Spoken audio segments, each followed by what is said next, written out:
ndewoy seymane ndewoy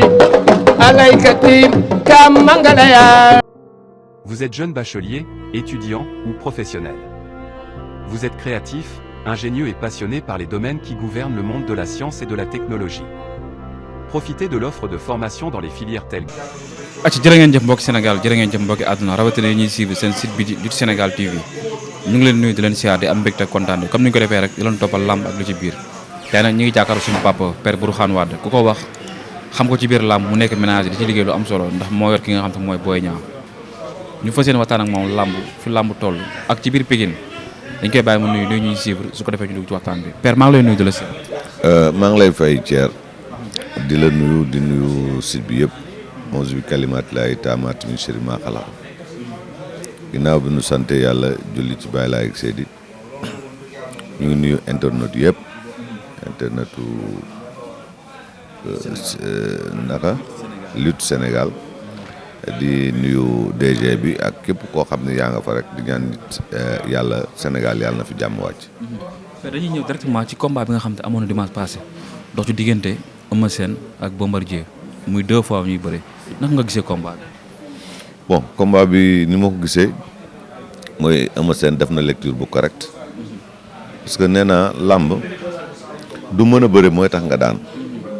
gën a baax stratégie mooy tax nga daan te bés boobu Eumeu Sène utilise na stratégie bu baax moo ko permettre pour mu daan alors am na sax nu ñu yaakaare woon ne xëy na peut-être mën na ko sax dóor mu daanu ndax doon nañu laajte si di ne est-ce que dóor mu daanu mën na ci am mais ma ne leen mën na ci am mais ku gis coup bi nga xam ni Eumeu Sène dóor na ko Bombardier su fekkoon ne xeex bi continue na kon peut-être mënoon na am sax mënoon na am loolu mais li ci gënoon a am solo rek mooy lecture bi nga xam ne moom la def parce que lu ñu toog la étudier ko du loo xam ne da koo tâtonné ku ko xool xam ne lu mu répété la liggéey ko ba mu mokk mu appliqué ko am na ñoo xam ne xalaatoon nañu ne Eumeu Sène day ñëw rek def comme ni mu defoon bu njëkk ba mais amoon na round d'observation boo xam ne au moins 30 secondes à 1 minute la nekk mu commencé nag offensé alors offensé Bombardier comme ñëpp xam nañ ne Bombardier moom loo ko def mu fayu alors ci lecture yooyu la ñu amoon pour mën a réussir combat bi ñu ngi profité nag ci occasion bi pour ñaanal Gaston Production bi nga xam ni presque mun naa wax ni programme yu alléchant yëpp moom moo ko fi tëgg ba pare tam ànd ak Makan jiite leen ñu ci gërëm ñoom Alioune Guèye ñoom Lahat Ndiaye ak képp koo xam ne rek de loin ou de près yaa ngi ci jàpp di wax ni Eumeu Sène il a du chemin à faire te ñuy xool sax di wax ni léegi mu retraité moom des fois day wax ni dans 2 ans ma bàyyi mais day am loo xam ne obligation la moom moomatul boppam léegi moomatul boppam suñu demee ba sentir ni dafa war a bàyyi ñun ñëpp dañ ci ànd mu bàyyi mais actuellement mi ngi liggéey te kenn ku ne xam na ni mi ngi liggéey boo xam ni mën na daan keneen ak keneen d'autant plus que ñi nga xam ne ñoo fi gën a jafee daan moom da leen di daan kon moom dese na ba léegi loo xamante ni da ko war a wane ci biir làmb ji quoi. comme li gars yi di wax rek mu ne daanaka mi ngi jëm ci retraite mi ngi jëm ci jeexal wala boog mi ngi bëgg a màgget ci biir làmb mais ñu gis mu jógee ci ñaari sorties daal koy perte digganteem ak Modou Lo digganteem ak Lac de Guiers numéro 2 mu ñëw jël revanche digganteem ak Bombardier ñu bëri yaakaaru ni mën na cee bañ a génn ndax Bombardier gis nañ sortam passé ni mu demee ak ni mu ci amee ndam Eumeu Sène ñu gis ni mu entamé combat ak Bombardier ba yàlla defal ko ci ndam. waaw xam nga làmb moom mënoo daan ñëpp dañ doon wax ni Yékini moo dàq bëri ci làmb ji mais dafa am ay revers Balla Gaye daan na ko Lac de Guiers daan na ko combat am ak Lac de Guiers bëri na ko dama ko tooñ sax ne ko mais combat boobu mu ne ma boobu Eumeu Sène moo ñëw mbër mi ñëwul bii passé ma ne ko Eumeu Sène moo ñëw wala mbër mi moo ñëw mu ne ma mbër mi moo ñëw kon da ngay xam ni combat am ak Lac de Guiers ku nekk gis na ay couac yi nga xam ne nekk nañ ci combat boobu te it Eumeu Sène mi ñu xamoon muy bëre ñëwul mooy comme par exemple Balla Gaye li ko dal ci Bombardier Balla Gaye combat mi ñu seetaan yëpp ñoom Tapha Tine ñëpp day offensé Modou Lo ñëpp day offensé ba attaqué gagné cette fois-ci ñu gis na ko dafa taxaw kon mun nañu jàpp ne Balla Gaye ñëwul Balla Gaye moo ñëw mbër ma ñëwul fii nag moom dafa wax ne bi yoon mbër mi moo ñëw te ci lecture bi dañuy xam ne mbër mi moo ñëw lépp li waroon ci làmb jooju Eumeu Sène def na ko ba gagné combat loolu aussi boo fàttalikoo tuuti ci ginnaaw bi muy jël roi des arènes dama wax ni bu ngeen gisee magu Pikine ci ginnaaw Eumeu Sène jàpp leen ni mooy daan te su koy daan aussi ci kanamam la koy daan lecture bi nga xam ne def nañ ko ci Bombardier xam nañ ni Bombardier bis bi nekkul en proportion ak tànk yi soo koy wax nag nit ñi duñu comprendre mais ñun bu ñuy diagnostiquer dañuy xool ay potentiel lu mbër mi ak ay faiblesse am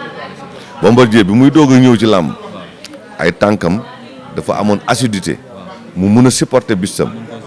léegi nag moom xel la koy lay demee parce que saa yu ngeen déparé bu ngeen jàppante bu la njëkkee jàpp léegi force de bras mooy am léegi sa tànk dootul feeñati doole tànk dootul feeñ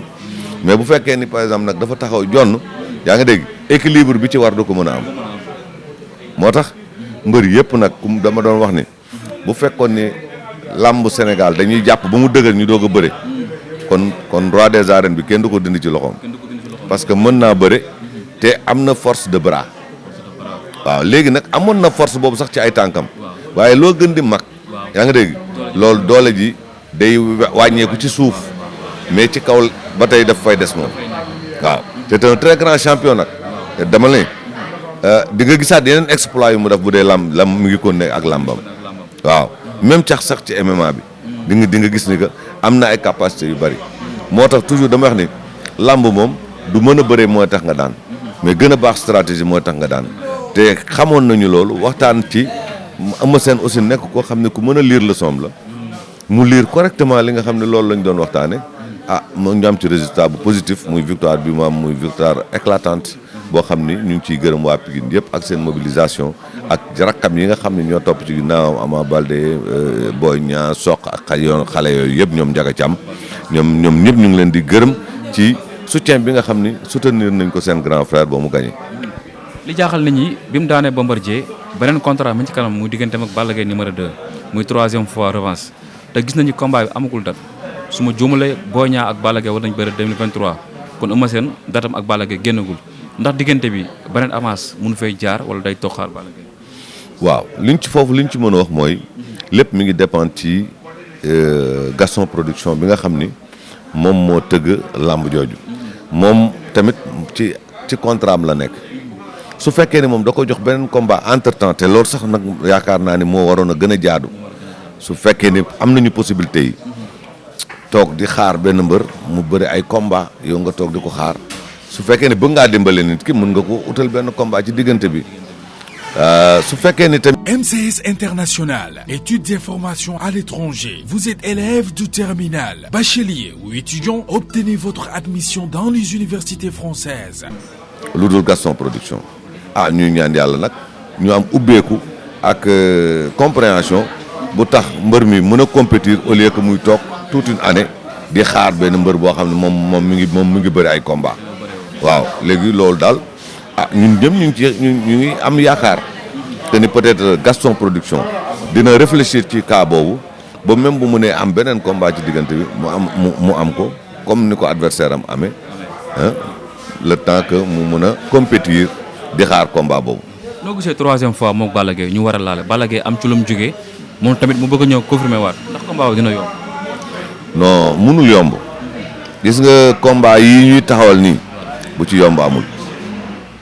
am na ñoo xam ni bi Boy Niang bi astafurlah bi Eumeu Sène di bëreeg Lac de Guiers combat bu yomb lañ ko tegoon te yombul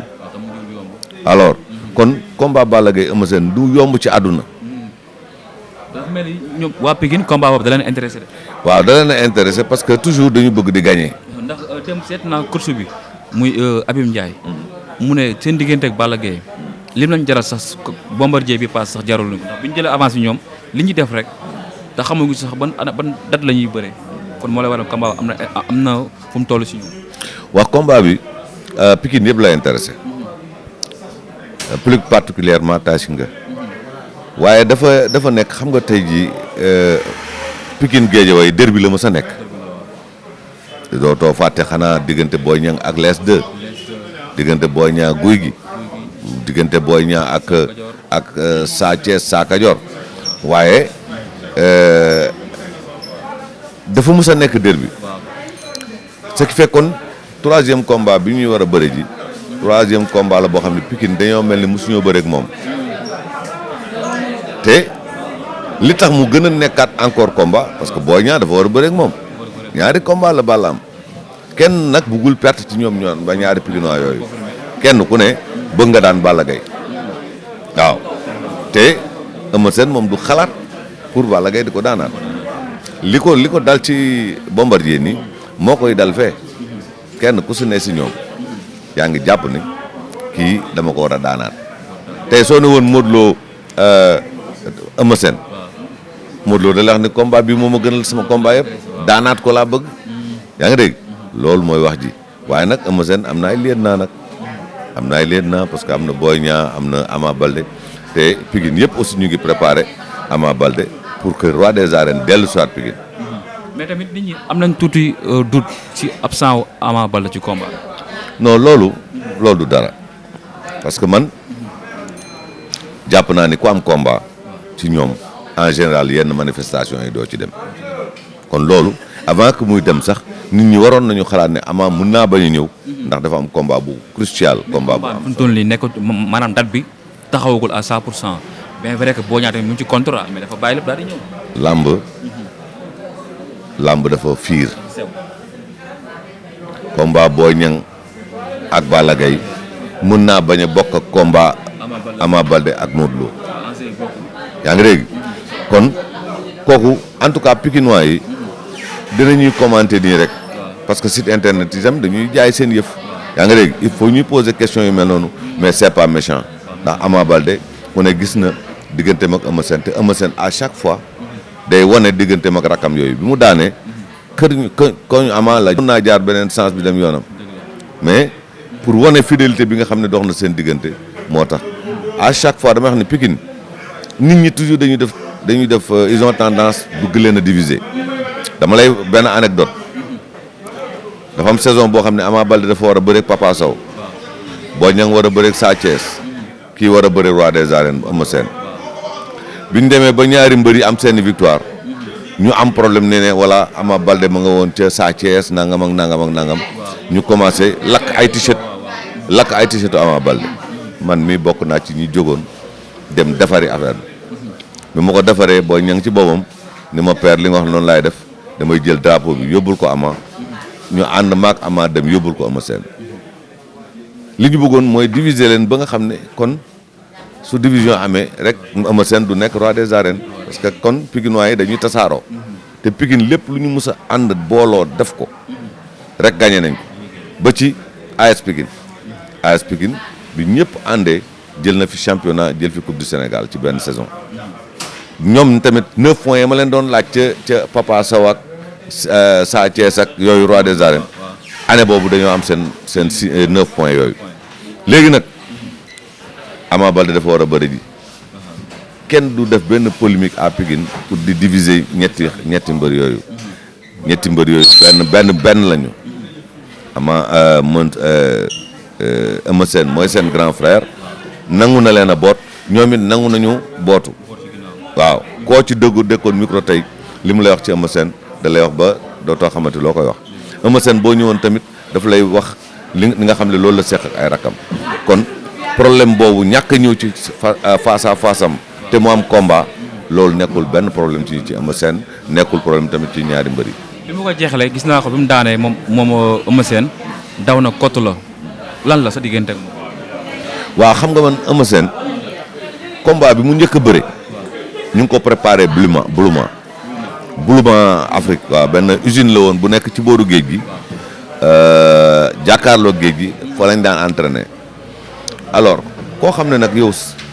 keroog bu muy bëreek su lay topp néegu Pape Ngom la ñu toog di def exhibition yi ma lay wax ni yu yàgg la yooyu ñu nga xam ne nag yooyu la ñuy continuer di ko defaraat ba tey jii liñ doon waxtaanee avant le combat mu réussir ko lire def lecture bu correct moo tax bi mu daanee ba ñëw ci man mu kott ma jooy yu yàgg yaa nga dégg waaw léegi nag loolu aussi ñun dañ ko ci sant di ko gërëm yàgg nañoo wax nit ni ko defal nii te du ko def kon bu fekkee ni ñoom moom defaloon nañ ko mu def ko mu réussir ñun dañ ciy gën a kontaan di ko ñaanal nag fi mu jëm ci ay projet yàlla na yàlla sottal yëpp ndax moom nit la koo xam ni waxuma rek famille am mais Pikine moo ko yaakaar te am na ay projet yu mag yoo xam ni incha allah bu ko engagé ñëpp dinañ kontaan waaw. père bëgg naa ci yow. jërëjëf Thierno. ma Xaadimu Rasuul nag dañuy ubbi du lundi au dimanche dama ne kon nag boo bëggee ay karo yu baax dawal gaaw seeti waa établissement Xaadimu Rasuul ña nga nekk foofu ca Parcelles Assainies ca booru marché poli ndewoy say maane ndewoy